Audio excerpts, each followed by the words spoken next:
Hi, everybody, and welcome back to the Great Redhead Podcast with myself, Mr. James Reid. Episode number 4. This episode is brought to you by PhoneLink Security for all of your security needs. Proud sponsor of the Great Redhead Podcast. Joining me on the podcast today is Paul Sutton, volunteer and director of Samaritans based in Arklow and nationwide. Paul, welcome to the show. How are you? Fantastic, actually. Thanks a lot for having me on, James. Really appreciate it. No worries, man. So, fill us in. Tell us about the Samaritans. Well, I'm hoping a few people know about us already. It is actually nationwide, of course, but our branch is based here in Arklow. It's down the side of TRTV and Jack and Jill. If you know, there's a little lane there. A lot of people know from something else. I think it used to be training people and computers and stuff down there. But yeah, we have it down there now ourselves. We provide emotional support for anyone who calls us. And of course, I'll get into that a little bit later of what emotional support and all is. But yeah, it's very important and a fantastic service. Then I'm hoping if anyone ever needs it, they'll use it. Yeah. And how long have you been based in Arklow? Just over 10 years now. We celebrated last year our 10-year anniversary in Arklow.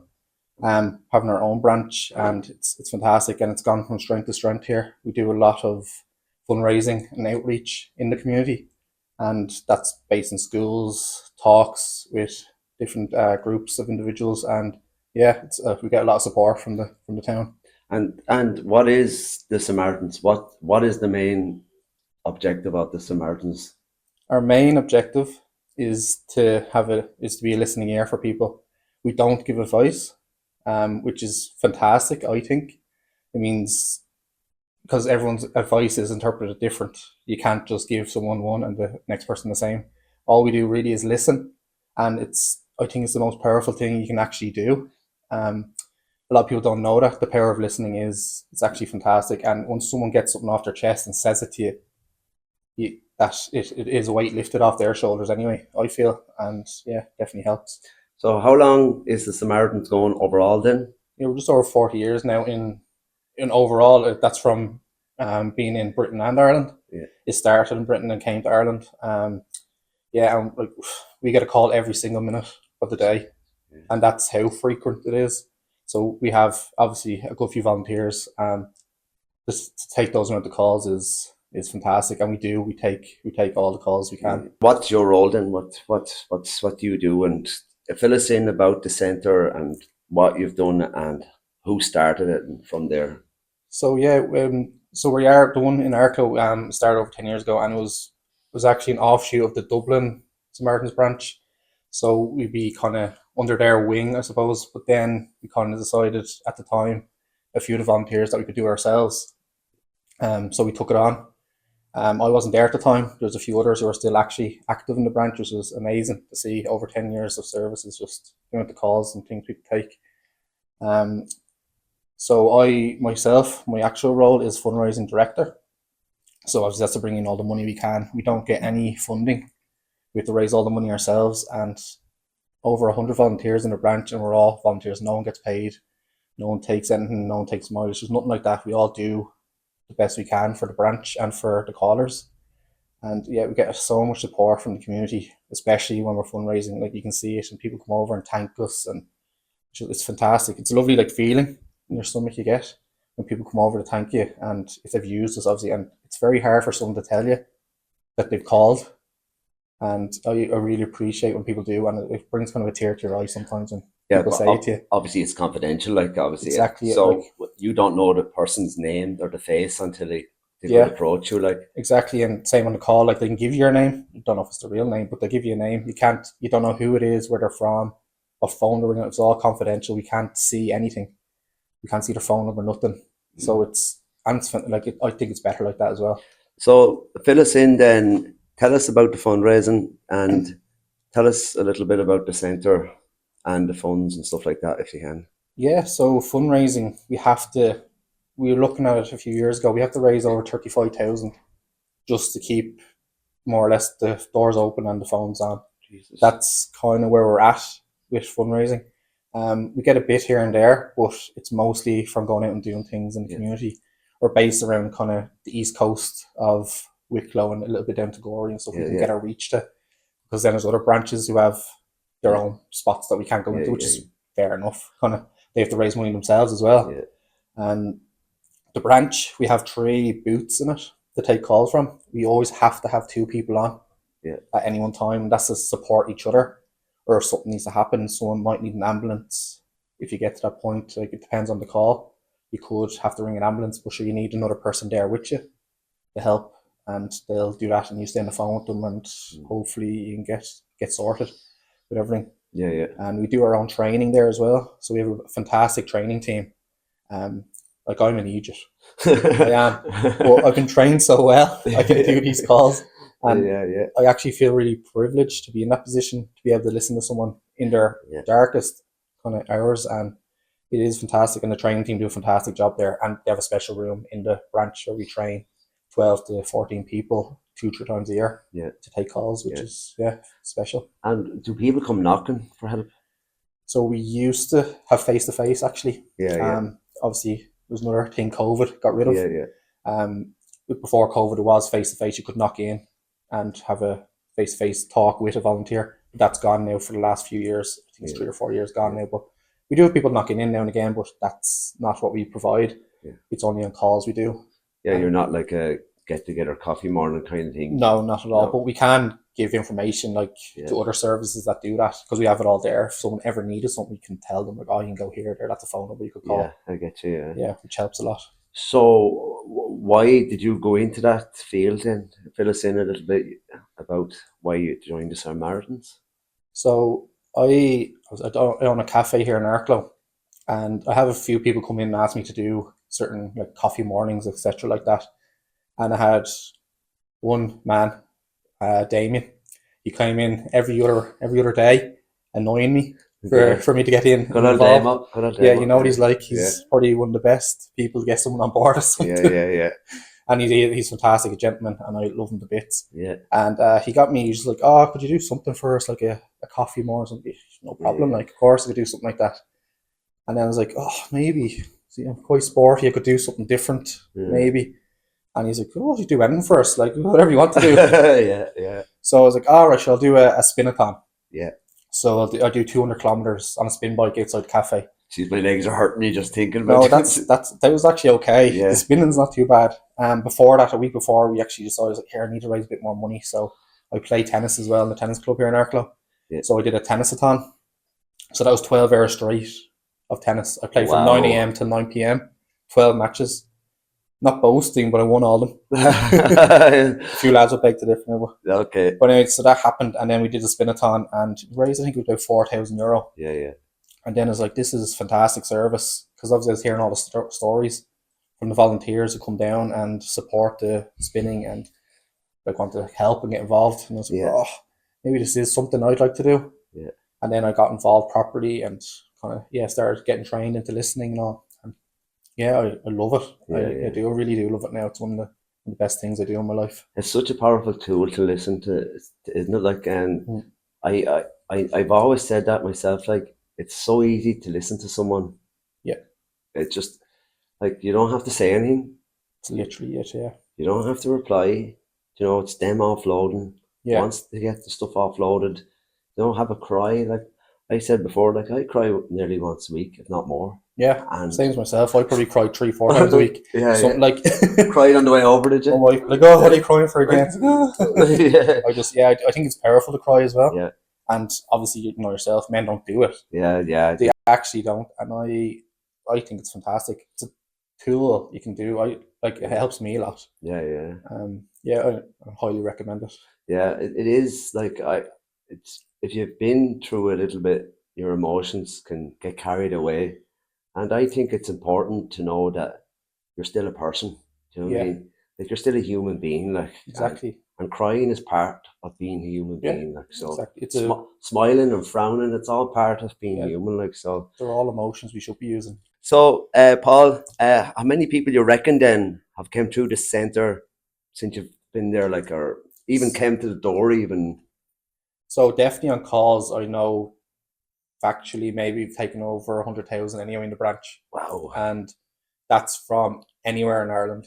That's just obviously not a local call. It could be a man in Kerry, a woman in Cork. They all get kind of split between whatever branch it gets into next. whatever calls available. Jeez. And millions of calls every year, though. It's mad Wow. the service we provide, and it's so special, and like I think it's necessary. Yeah. I wish it wasn't. Yeah. I wish like it wasn't the service that was needed. Yeah. Yeah. Obviously, but it is, and people do use us. Yeah. And I hope if you need to use it, you will. That's the kind of thing. And it's important to reach out in it though. Like Yeah. I've said before, like a problem shared is halved, and shared again is quartered, and shared again Yeah. is quartered again. And the more you share that, Yeah. do you know what I mean? There's like people might not give you the feedback you want, Yeah. True. but and then tell me then like what's like extreme. What's an extreme call for you? So obviously, the worst, hardest type of call we get is someone who's actively suicidal, Yeah. and that could be they have a plan and they just need someone with them on the phone at the time. We can't talk them out of that. That's another thing we can't do. We just have to be there with them. We can say certain things if they need help, for example, an ambulance, if they change their mind, or the guards, anything. We could help with that, but if someone actively wants to do it, they will. Yeah. And we have had a few calls like that. A few of us have personally, which is obviously so hard. But then you do go down the line, it comes to just a different type of call, could be just emotional support. Yeah. Or it could be anything. People actually ring us to thank us, which is quite nice. Yeah. You could have a really difficult call like that one I was just talking about. And then you're like, oh, take a break, have a bit of tea, go back on. And then the next call could be someone just thanking Samaritans because they were there for them at 3 o'clock last night in the morning. Yeah. And they just want to say thank you. I really appreciate it. It helped me talk to my wife, my partner. Yeah. And now it's better. Yeah. It's you can't really. Every single call is different. Yeah. Yeah. And like that's from adults to kids. We get kids as well. Yeah. It's obviously heartbreaking, but yeah. Jeez, and how young you reckon you goes down to for you? We do give out bands, wristbands. You've probably seen the green ones. Yeah. And a lot of kids actually do wear them, and they might use it, the Yeah. number on it, which is I've one at home. great. Yeah. Yeah. Yeah. I've got a million of them in the cafe. Yeah. I think the youngest I've had is 8. Jesus. So it varies all the way up. But then you do get teenagers. Yeah. At exam times, it's very difficult. And did you man the phones before you were director? Like, yeah, kind of around the same time. It kind of became the same type of thing. So like I became fundraising director kind of in and around the same time as taking the calls. So you have taken calls from a lot of people, yeah? Yeah, I have indeed, yeah. So then tell us, you mentioned something to me before about the losses and the suicides. So Phil, tell us a little bit, if you will, about that for me, please, the emotion of that. Yeah, it is like you're trained. Personally, myself, I grew up in Greystones. I went to St. David's Secondary School. There's 130 people in men and boys and girls in that class with me, and I've lost 22 of those students from that year are gone, and they're all men. Jesus. And they're all suicide. Jesus. So personally, I know that, and that's not including people I know So you lost nearly a full classmate. It's nearly at 10% of that year, which is sad, really sad. And it's always people when they leave school, if you don't have a direction. I don't know, maybe I went off to college. The other lad went to Australia. He has full-time work. He's been plumber, and then you're kind of stuck. I haven't got me that well. You're spending all those 5 years, 6 years with the same people, in school, and then just like that, it's gone. Yeah. And I don't think there's enough support for that. And obviously lads take that a lot more than girls do, which is, you can see it from all the statistics and everything like that. So yeah, and we get a lot of suicide calls, but we don't, not every day. Yeah. Which is great. We get emotional support calls mostly. And people don't realise that's another thing we do. A lot of people think it's a suicide call, but it's not. Yeah. It's everything. If you have an issue with your bloody oven, people ring us. Yeah. But then obviously it's leading to something else because it's the oven that's got them to ring us. Yeah. But then it might be like, oh, they're sad about something, or they've lost a parent. It all comes out eventually. Grieving, more or less. Yeah. We're able to ask certain questions, and you can kind of see, and buzzwords we know we can keep in our head, or if they've said something with their mother. I'll come back to that in a minute. Yeah. And then they open up, and that's exactly what they need. Yeah. Do you think abuse of substance can be a big part of suicide. Yes, definitely. On I can hear that as well. People do, and most of it is cocaine Yeah, yeah, related, and people do ring us about the use of cocaine, about everything else as well. But yeah, that's kind of the main one that I see, yeah, and it's obviously the debt of it. I think as well. If they go into debt with it and they can't get out of it, yeah, because of the prices, and yeah, sure they're in big trouble then. yeah. And alcohol is a big thing. It then kind of Yeah, gives people the courage to hurt themselves. You it reckon? does. It does a lot of things. It gives people the courage to ring us as well, Yeah, which is another yeah. way to look at it. It just makes you vulnerable. Full stop. Yeah, In exactly. every aspect. Exactly. And we would get a few drunk calls. Yeah. Friday, Saturday night is bedlam on the phone. It's constant. You don't once you put the phone down, it's the next call's in. You Jesus. don't get a break really. And a lot of that is people who are drinking. And you Yeah. can hear them drinking as well. They're opening a can or something. They're Yeah. on their own and they just needed someone there with them. Yeah. Yeah. And I think if you can get them through that night, you've done something. It's another night they're here, it's another Yeah. night they've got through it. They just needed to talk to someone for half an hour, 40 minutes. Sometimes calls go on for 3 hours. Like Jesus. you can't predict them.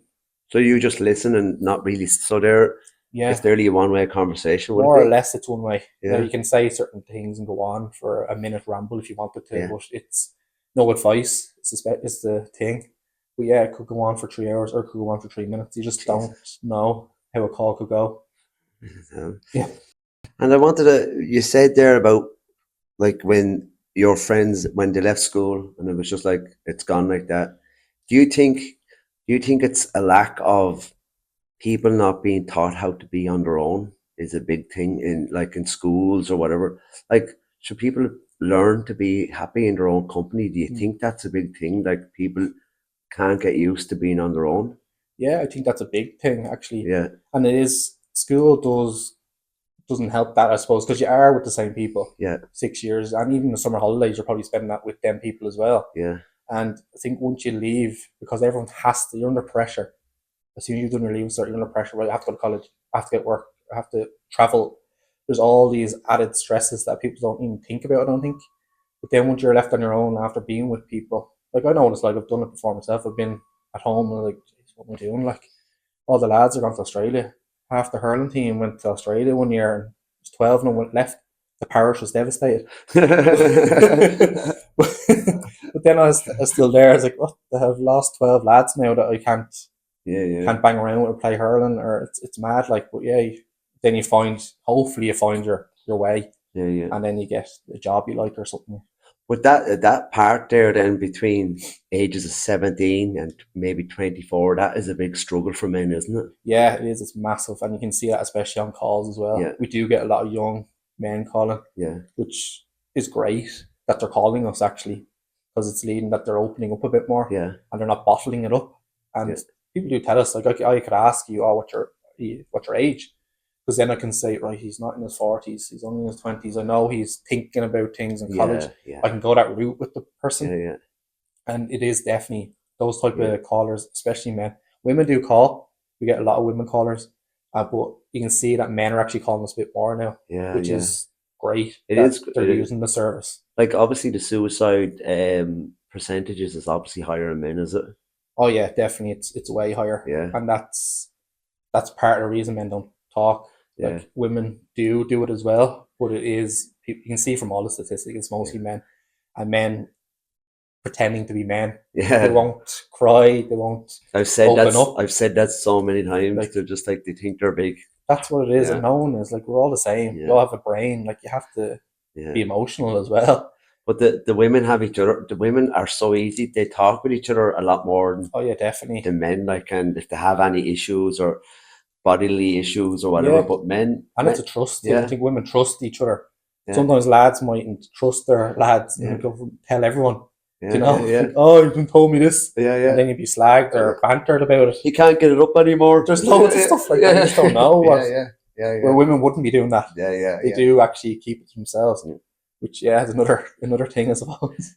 So, what do you think then needs to be done then to kind of? I know the situation in the country at the moment is not helping anybody's mental health. Yeah, It can't be helping.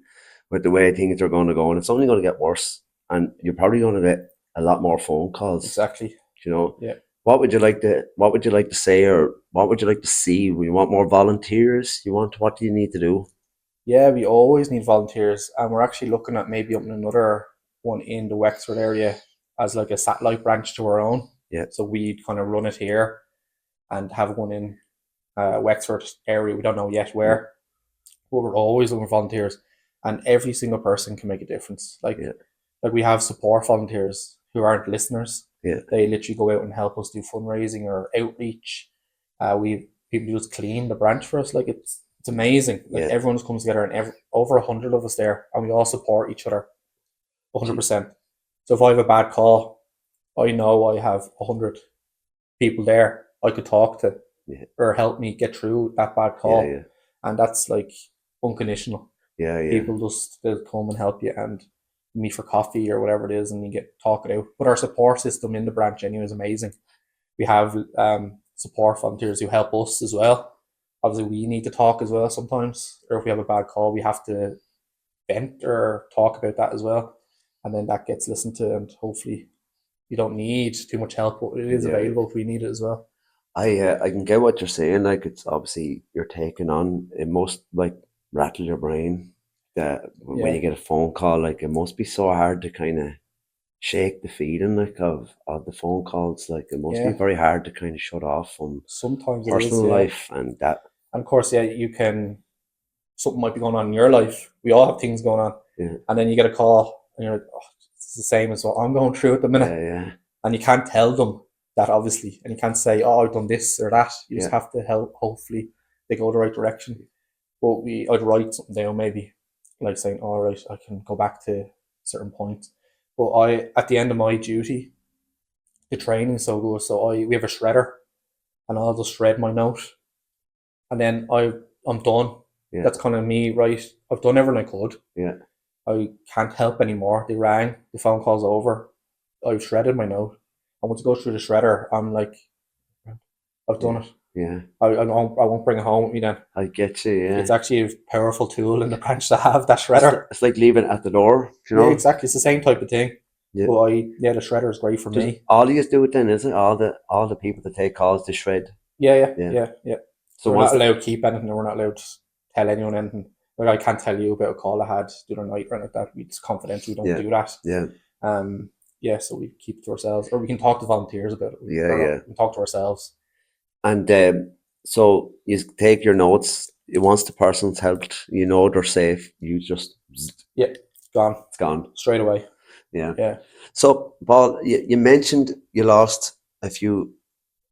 What was the latest for yourself then? The latest was last year. Yeah, you mentioned something to me before. So I lost someone 2 years ago. He kind of wandered off and something happened. Don't really know. And he had a friend with him at the time, and that friend wandered off and left him. And I think the guilt he had on his shoulders of what happened to our other friend, it kind of led him to literally nearly a year anniversary he did himself. And men always do it in the most horrific ways. They always want to hurt themselves to the point where they're going to die from, obviously. So it's mostly hanging is the thing men do, which is the most devastating way to go and be found, obviously. That's why most men do it, and that's what happened about a year ago to the most recent anyway. Which is awful. It's like it is, and you don't know, someone's big jolly and all, but you know there's a weight they've had on their shoulders, and they probably just can't shake it, and the guilt of something. Maybe they couldn't even do anything about it. But if you're the person there at the time and something happens, you're gonna blame yourself forever, I suppose. Obviously the hanging or whatever, asphyxiation or whatever it's called, I don't know the word for it, but it shuts down once that has happened. The brain is damaged. And there's no, where if someone took a blade to their, they can probably get stitched up or whatever. You'd be permanently damaged maybe on your arm, won't be able to use it, but you'll still be here. And the same as overdosing, I suppose you mightn't overdose. You might come out of it pumped out or whatever it used to be. Exactly. But once it's the brain gets damaged, it shuts your lungs down. Yeah. Is it something that shuts all lungs and kidneys? Yeah, once there's air not going to your brain, so your Yeah. brain can't Yeah. get to the rest of your body or tell it what to do, I suppose. Yeah, so that's the sad part of it, and that's what most of them are, Yeah. unfortunately. Obviously, I lost my own friend and cousin to suicide, and I've never lost anyone to suicide, as you know, yourself. It's one of the most awful feelings. I don't think, like, I've lost people, other people, but suicide is just, it's just Yeah, crazy. because you're thinking, why didn't you just talk to me? Yeah. Or why didn't I see it? Yeah. But that's the whole point. You'll never see it. No. That's what it is. And the people who don't talk about it or don't show it are always happy. Yeah. They're the ones who are actually suffering inside, because they can put up a wall that no one can see. And yet we all blame ourselves. We're like, oh, why didn't you just talk to me? It would have been grand. But it doesn't work like that either. No. So that's why you're hoping someone rings us because we're anonymous. And that's what I'm hoping, and they'll talk to us. Yeah. Actually, the last person I seen, my friend, my cousin, he was my cousin, my friend, but we went to the cinema, and the last thing I said to him was, "I'll see you in the next fairy tale." And I got a phone call a few days later, and I could not believe it. Like, you just don't see it, No. And like, I've been down and upset and depressed myself through life, but I could never see that happening. Like, There's one big one that stands out in my. I don't know if you know Gary Speed. Yeah. That was a big one. Oh, And massive. I watch those clips every now and again, and like it makes me cry. But it's just one of those things. He's another one that they never saw it coming. Yeah. He was on the show the night before. He was happy. He's organising a golf with the lads the next day. And then they got a call before playing golf, and that was it. He's just one that stands out in my mind of suicide. Like got to go back to. He was story. the Welsh manager at the time. He was lead as well. Yeah. Big, iconic, Yeah. amazing person from the looks of things, and his family, and he's just one that sticks out to me. And I'm like, oh, that's like, you just don't know. Yeah. So then moving forward, then events and charity. Is there anything coming up that you want to let anyone know about events? And I'm sure you have stuff coming up in the summer, but we always do things every other month. Be probably putting that out there into the town anyway, what we're doing. Yeah. But I don't know if you remember the one we did last year. Rugby club. Yeah, so it rained for the whole day nearly. Jeepers, yeah. So that was the one where you had the rugby club supporting the big cycle that I did, and yourself was there, which I really appreciate. Yeah. Did a few tunes for us, which was lovely. In the rain. Yeah. I was half in the door, remember? I was half in the door of the rugby club and half out of it. I was like, this is weird. So I know. Sure, it worked to a point as well. Yeah. That was fantastic. Like, that was the whole community. Yeah. Like, I did the cycle. I don't know if people know, but I cycled from Cork to Arklow, and that was to raise money for the branch. And it was phenomenal. We raised €14,000. Jesus. From that. Now, there was a lot of work put into that before the actual cycle, going out and asking people for money and sponsoring insurance, us and everything. Yeah. But to figure out a support vehicle for me, because that was part of the insurance. Yeah. And that was a fantastic thing. Now, people think the hardest part of that was probably going up mountains and all, but it was actually the saddle was the hardest part. I don't know if you've sat in a saddle that long, but I do not recommend it. I sat on one after not sitting on one for about 15 years, and it was sore, so I can imagine. I don't know how they do it professionally. No. It's only a little tiny slither beyond. It's ridiculous, yeah. But anyway, that shows the power of community. Yeah. And that was the whole town got behind that. And certain clubs helped us and did events like the rugby club, the running club did stuff. Like, everyone chipped in, and the tennis club, everyone was helping us. Yeah. And I wouldn't have been able to do it, obviously, without all that support. And of course, my better half, Linda, she was fantastic. She kind of helped run the whole thing. And she's phenomenal at all that kind of stuff. She's really good at that and has a brain for it. Yeah, you're just the lackey, are you? Exactly. I'll just do the cycle. I'll do the other stuff. I get on the bike, break my arse up, and you just do all the... You do all the paperwork and asking people for money. She's a journalist, is it? She was. She was doing that for Wicklow Times and stuff for a while now. Yeah. And now she just works locally in the town. Yeah, and she volunteers for a good few groups as well. Yeah. Kind of both dipping out things just where we can to help. But Yeah, she's amazing. She kind of inspires me to do a lot of stuff, and I wouldn't be who I am Yeah, without Linda. And yeah, she knows that, I hope. But yeah. yeah. But she got you through the suicides, obviously. Oh yeah, if I ever need to say in or talk or anything, Yeah, she's yeah, always there, and yeah, you can't beat a hug. You yeah, really yeah, can. yeah, yeah. And family That's life. yeah, it's the best thing in the world. And then the three kids as well. Like we're very Jeez. lucky to have, and they're all amazing kids. Yeah, Very yeah. lucky. They're not no trouble, no nothing. They're great. And Yet. yeah, so stay like that. Stay like that. Do what daddy tells you now. Yeah. So, yeah. Sorry, I interrupted your events. So tell us what you have planned then. So yeah, well, we're definitely walking the Patrick's Day Parade this year, and we'll have a kind of a stand outside the branch with loads of information Yeah. of what we do. And if you want to donate, you can. You don't have to. It's just to have a talk with us, even. Yeah. If you ever want to volunteer with us, Yeah. there'll be volunteers there to help you with that, to talk you through what we do or how much kind of commitment you need to do, and like that. It's not hard. It's just like, hopefully you do certain things for us a few hours a week. That's all it is. Yeah. And then we have a few things planned later. It's not fully set yet, but I'd like to do another big event. I don't know what that is yet. Yeah. But I need to half kill myself again. I think I'm due another one. Yeah, definitely. You definitely need another saddle on your arse. That's what it is. I don't know if I'll cycle again. I know. So tell us about obviously the cafe and all that over there. You have the cafe going now. How long? I've had it now for 3 years or so. Yeah. Actually, Mary, ran it for years, and then another woman had it for a few years, and she's actually a volunteer in the branch as well. Jesus. Just coincidentally how it kind of happened. That's great, isn't it? Yeah, a lovely, amazing woman as well, and she does a lot of listening, which is fantastic. Yeah. And I have it now. I love it. It's more like a community hub. Yeah, yeah. Like we have a lot of different groups that come in, some being house and stuff, and I just the crack you have with people, like especially in the summer where you can sit outside there and stuff. Yeah, it's a beautiful area down there. We had mentioned to Mary before, it kind of needs a little bit of investment, doesn't it? Oh, like what other town has a running track, Yeah. And like I know it's said all the time. Yeah. But like it's an easy one to do. Yeah. And imagine how much it would bring to the town. It's crazy. Just like put a bit of Beck tarmac Adam on it there. Like it's right there. It's laid out for you. You don't have to dig anything. And it should have been done there a few months ago when they're actually doing something to it. Yeah. I don't know where all the money went. I think it was cutting grass. But anyway. Cutting grass and putting up signs to say this building can't be knocked down and shit like that. So they have done a few things down there at the back of it. The skate park area. There's like a little driving instructing thing. Yeah, exactly. And a new basketball court, which is fantastic. It is. At least there's some things going in there. Yeah. But there is a running track, and you'd hope.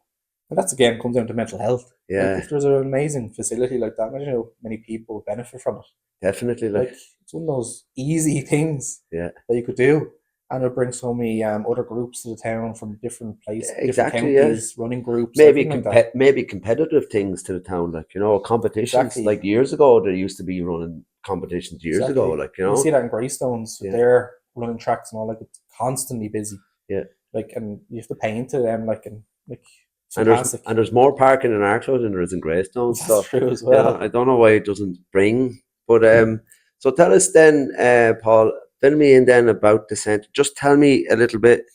What about the training then? Do people need to be vetted? Do people need to be trained, or what happens then when they volunteer? Yeah, so you first go through it's not really an interview. It's just a chat with 2 other volunteers. I can do a few of them, and it's just a chat to see how you are and if you have empathy and stuff like that, which most people do anyway. Yeah. And unless you're an absolute. Yeah. Don't get many of those though. Yeah. Especially when they come into us, they don't really. Yeah. And then you just get guarded out. Obviously, you have to do that for every single thing. Yeah. Especially for people or communicating with people. Exactly. And then it comes to a 6-week training where you're in a training room once a week with the 2 or 3 volunteers who do the training, and then that leads on to like taking fake calls, I suppose. Okay. So I could come in and pretend to be a caller and see how you react to that. Yeah. And stuff like that. And 6 weeks of that. And then it goes on to the next thing, which is called mentoring. Yeah. Which is you've just been trained for 6 weeks, will sit in with an experienced volunteer, and then you'll be trained on the phone with them.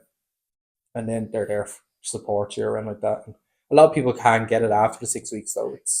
They're very, very good. But obviously I know it's still training, but obviously it's not like the real thing, getting a real phone call. Yeah, your first call is always the scariest. I'd say it would be. And it's always the hardest. Yeah. It's never an easy one. No, to be fair, I'd say none of them are easy, but that feeling when you're taking a phone call, like. Yeah, it's completely different to a training. Butterflies So galore, I'd say. exactly. But then once you get through that call, you're like, actually, maybe I can do this. Yeah, And then yeah. you're there for 3 hours, maybe longer, depending on how long the calls are. Jesus. But it's usually 3 hours the duty we do. Jesus. And then the next duty comes on after that. Kind of. What's the longest call you've been on? Personally, myself is 3.5 hours. Jesus. Yeah. And then that kind of Wow. ended abruptly, which is frustrating. I thought I was getting through. It was actually a 15-year-old girl. A lot of things going on, obviously, but yeah, I thought I got through to her eventually, and then bang, beep beep beep beep beep, 3.5 hours, and now obviously in my head I was like, okay, hopefully I've helped her Yeah, and got her through something, but then you don't know, yeah. and yeah, 3.5 hours, it's very tiring, I say you like must, like, after doing that, you must keep wondering, like, oh yeah, is you she do, okay? And as you say, you've no way of yeah, knowing a you'll phone never number. never know, Jesus. never know. So you can either guess and frustrate yourself, or you can shred it Yeah. and get to the next one. Jeez. Like 3.5 hours is a long time to be It sitting there, is, like, and and we then have some volunteers who've been on longer than that. yeah, Yeah, you just sometimes you don't know. and then as you said, phone down, and you're like, what Yeah, the? you can't ring them back. That's We don't know crazy. who it was. We don't know their number. We know nothing. So you can't just ring them back and see. And do you think it's better that way, though? Do you? Yeah, I definitely do. What? And Why do you think it's better that way? it's so anonymous. Yeah, It's way like you can't follow up anything. I don't know emotionally. I imagine if I knew yeah, and I could ring someone back, it would just drive me insane yeah, because I'd want to. And then sure, how many calls are you going to ring back yeah, yeah, all the time to make sure they're okay and this kind of stuff? You just hope they'll ring themselves again. And then you do. Sometimes a week later, it could be on. It's the same person again. you recognize They've them? rang again, so you know they've been okay for that Yeah, week. yeah, You recognize the voice. yeah, Now you don't always tell them, "Oh, hi, I remember from." You don't. You just right there. You kind of know it's the same person, yeah, yeah, which is quite nice. I like that as well because you know they've got through another week, yeah, yeah. which And is what did you do then? You're from so what did you do before the cafe, and what was your past, your background before all of this? Then yeah. So in Greystones, I worked in O'Brien's Wines for a few years. yeah, Loved that job, passion for wine anyway. I love it. yeah, yeah, And then my wife Linda actually she started a cleaning company, yeah, and then I was roped into that. I say roped, but yeah, we started that, and it was really good actually. All again before COVID, it was going really well. We had loads of clients, 50 clients, and it was starting to build. yeah, Then bang, COVID hit, the usual. yeah, So then we had to go a different route with it. So we started cleaning factories and stuff like that, yeah, and that went really really well again. But in that meantime, we were living in a house that we were renting that they wanted to sell, which is a similar story to everyone. yeah, So Linda's grandparents, who were very amazing people, they took us in. They have a big, lovely house in Kilcool that had space for us. So we were there for about a year and a half, 2 years during COVID. But they're in their 80s and they're still here today, which is they're Jesus, amazing people. They're great grandparents now. free pizza. Yeah, of course. So they took us in, and then of course they were afraid we were going to bring back COVID at that stage, and because we were going out working, the kids are in school, they were afraid they were going to get it, and Yeah, yeah, potentially something could happen to them. So oh, okay, we need to get out again, yeah, and nowhere around. And then a house in Arklow came up through one of our own cleaning clients actually, and we're like, oh, do you want to go that far? Do you want to go to Arklow? Like, so we said, ah, sure, we'll risk it and see what happens. And we moved here, and then ended up buying a house about a year and a half ago, and I'll never leave it. So you're in Arklow now, how long? And 3 years or Yeah, so, 3.5 years, yeah. good community. Oh, it's amazing. It's what Greystones used to be like. Yeah, Like I grew up, my family's been there for 300-400 years. We're a well-known family in Greystones, yeah, and it's totally changed now. It's yeah, obviously there's money there, and a lot of dubs come down to live and yeah, to commute out of it. yeah. But Arklow is what Greystones used to be like, and I love it here. Even though it's needs a lot of investment in Yeah, every part of town, all the main streets, everywhere needs to be invested. The community are good people. oh, they're amazing, and it's all genuine. Yeah, Like no one's out really to get anything from you, and everyone supports each other. All the groups, it doesn't matter who you are. yeah, Everyone supports. Like if I went up to Arklow Cancer Support and asked them for something, they'd help me. yeah, Anyway, like they'll do yeah, yeah, anything yeah, you yeah, ask. It's not like no, we're different. yeah, yeah, yeah, yeah, We wouldn't be doing that for you. yeah, yeah. Like, and that's special. But it, as I've said many times, I have reiterated the same. thing over and over, but the community does come out when things are important, Of and course, yeah, they and definitely do. especially in Arklow, I do find that a lot. Tell me then, going forward for the centre, what would you like to see, or where's the route, or what is the plan then? You said you want to extend to Gorey, so does your centre only cover North Wicklow, South Wicklow? So in what we cover wise, I suppose, we take calls from all over the country, but for fundraising or outreach, which is talks, school talks or community group talks, it's kind of just the East Coast. So you can kind of go to, I suppose, Bray to just past Corey, more or less. And that's whole where we are. And the whole of Wicklow is also all the Bottom Glass, etc. like that. Like we can do stuff up to that point. But then there's other branches who have their own kind of areas which they look after. But yeah, I'm hoping we get something in Wexford as well, because it's needed. We need constant volunteers, like a call every minute.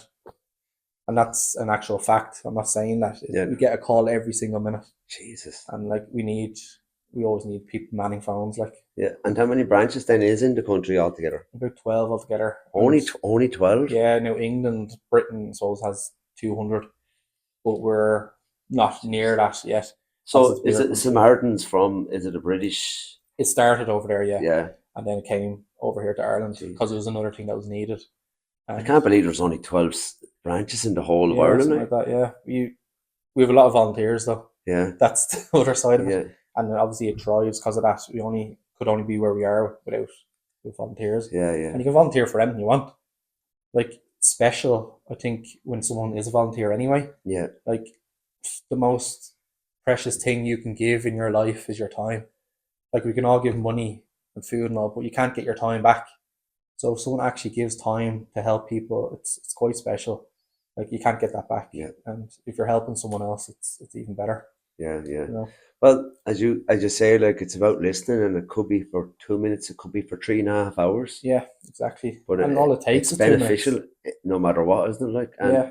I think people need, as we say about men not opening up, but people need to realise that there's people out there to talk, and don't be afraid to talk to people. Like, we're a country of 4.5 million people. Yeah. I mean, we must have one person that we can reach out to and talk to if needs to be. Like, Yeah, and you don't have to do something ridiculous like Yeah. cycle across the country to do these things. Yeah. All you have to do is listen to someone and check in. Yep. Like, it's such an easy thing to do. Just check in with someone. Oh, I haven't talked to himself in a while. Yeah. I throw a message. I was watching football and remind me, are you all right? How are you getting on? Yeah. And something like that.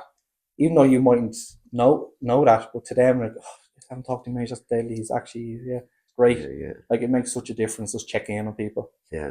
I think it is anything special. It definitely is special, and obviously I've been contacted a lot over the years myself from people, and it is nice to sit down and talk. So, Paul, do you have something you want to read out to me, a little poem or something you had there? Yeah, I dabble in poetry. Oh, you dabble in? I dabble. Is this kind of a Samaritans kind of / poem? Yeah, it's something to do with this, with the podcast and Samaritans. This morning I was there in a cafe and it was fairly quiet. So at half an hour I was like, oh, I just need to get a few thoughts out there. Yeah. So I wrote this just to have a little something different for you. Hit it, boy. There's a strange little quiet before a podcast begins, before the jokes, the stories, the memories and the spins. Just a chair, a mic, a moment to think about the strange roads in life that somehow all link. Maybe it starts with a bike and a road in the rain, Cork to Arklow, the miles and the pain. Legs burning, rain falling, but kept going, 14,000 reasons powered by will. Maybe it drifts to the late night hours, when the world feels darker than ours. A voice on the line, fragile and raw, the kind of silence that makes you pause. That's where the work with Samaritans lives, not in speeches or praise or the good it gives, but in listening, really listening, when someone's in pain, sitting with strangers in the darkest rain. No medals for it, no cheering crowds, just small moments that aren't very loud. A person who felt they were done with it all decided to stay after making that call. Our ears are open, hearts are true, a listening ear, a helping hand for me and you. Through the darkest night, we'll find a glimmer of certain light. So don't be afraid to make that call, to talk about your troubles, one and all. The Samaritans are here to listen and care. So take a deep breath, let your worries fade, and dial 116 123. A helping hand is made. They'll be there waiting to listen, support you, and show you they care. And before the final word fades from the air, my thanks to Jimmy Reid for the chair and the care. Man, there you go. Something well different for you. Well done, man. I like that. I like it a lot. But it is just as well, that message, the phone number is 116123. Yep. And it's anonymous. You'll never know who you are. You don't have to tell us anything. 24/7. 24/7, 365 days a year. One of our busiest days of the year is Christmas. Yeah. A lot of people are lonely. And yeah, that's a very important number to know. Very, very, very helpful indeed, Paul. And just before, I want to ask you, just before we go, what is a waiting time for a call, just so people know? We hope you get through instantly, but it could be just a couple of minutes, up to 5 minutes. Like, it doesn't usually last longer than that, even in the busiest times. Yeah. We try our best, because we have centres all over Ireland taking the calls. And as one ends, you'll get through to the next one. Okay. But yeah, you're never guaranteed which one you're going to get through to, but there's never really a waiting time. It's usually straight through. So it's 12 branches with 3 phones, one more? Yeah, more or less. And that's, constant. Perfect. Okay, ladies and gentlemen, that's been Paul Sutton, Director and Volunteer of the Samaritans. You can find the information. I'll leave a link below and all the phone number and all that. So thank you very much, Paul, for joining me on the podcast. Thanks for having us. Until next time, good luck, goodbye, and I'll see you then. Contact Samaritans 116123.